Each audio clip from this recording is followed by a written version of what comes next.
Welcome, my fellow veterinary colleagues and those working in the animal care world. I am Dr. Erin Holder, creator of the Veterinary Compassion Fatigue Project.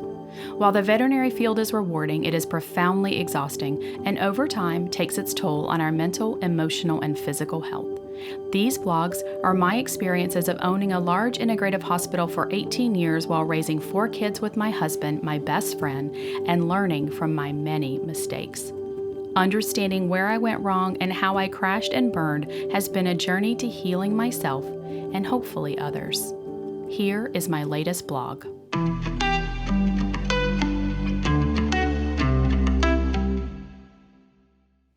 The Angry Client. This blog is dedicated to my nephew, who will undergo complicated surgery this week requiring a team of surgeons. He is just shy of 30 and such a kind and gentle soul. Underneath his gentle nature is a strength I am in awe of. Often we find ourselves trapped in the world of meism, where we are preoccupied with ourselves and how the world affects us. Meism predominates in our younger years, however, remnants of it stay with us forever unless we work hard to ditch it. In meism, we are in our third chakra, our ego, and we remain isolated and lonely.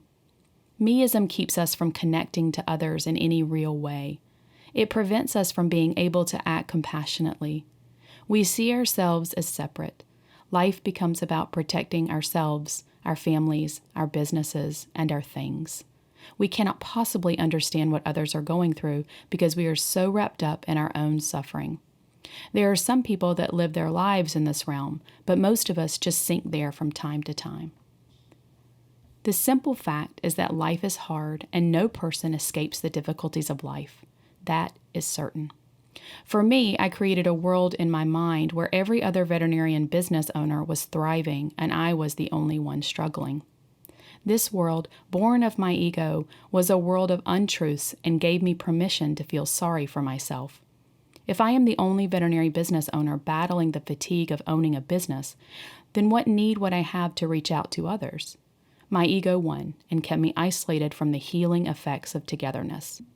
Living in that lonely world prevents us from really hearing what others are saying, and often those things are worth listening to. Perhaps it is a client or employee with a wonderfully different perspective. It behooves us as business owners, doctors, and humans to be able to hear them. This is listening with our hearts. I wish I could go back to some extremely tough conversations I had in my career and instead be an observer of the conversation. In that way, I could detach from my ego and listen with my heart. The benefits of this would be that my ego would remain unbruised, I validate the other, and lastly, problematic issues would be resolved so much quicker. Think of the meanest, nastiest client you can think of and how painful it was for you to interact with that person. Maybe even just having this thought brings up intense feelings of anger.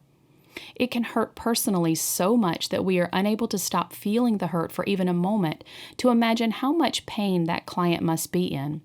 We can walk around with pain and not explode on others normally, so how much pain must this client be in to no longer even be able to hide it?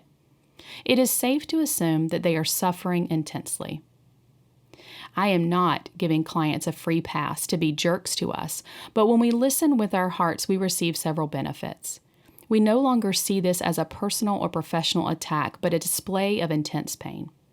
Now our compassion can kick in and we can hear what the client is saying. Through the anger, there might actually be information that is beneficial.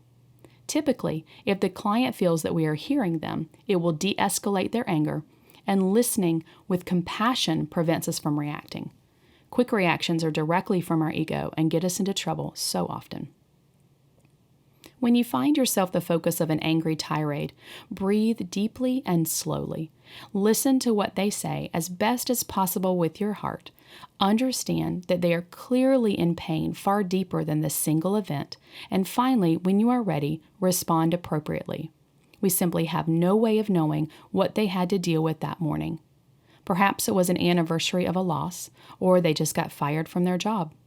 Maybe it is something they are not even aware of. If you approach them this way, you may easily mend the relationship, or it might be time to lovingly escort that person out of your business and out of your life. You can live a life of compassion while never being a punching bag for someone. When you escort them lovingly out of your life, you are free of any and all guilt. Release it and get on with your day. All their pain, their anger, their grief is not yours to carry, regardless of how much they try to make it yours. But release is much easier said than done. I know of my own experience of ruminating on a client's anger for days, months, or sometimes years. This served no beneficial purpose, and in fact had the effect of making me so angry that I didn't want to give any more of myself. Looking back, I was defensive of my meism. By not letting it go, I made it all about me. That anger or frustration is a toxin that has to be released. It poisons us and over time creates compassion fatigue. Join me in the compassion meditation available soon on my Spotify podcast to help guide you on a release of these toxins to make room for forgiveness. While my nephew prepares for such a huge surgery, it is a gentle reminder to me that we have no idea what others deal with daily and how much suffering they are hiding. One safe assumption is that every person has some degree of suffering because life is so truly difficult. In this way, we are all connected. We are united in our singular desire to live a joyful life. With this recognition, we appreciate others as us, not they or them, and it becomes easier to stay on our own path of healing by keeping compassion where it belongs, in our hearts. Find me on the Veterinary Compassion Fatigue Project Spotify podcast, my website, Facebook, and YouTube at TVCFP.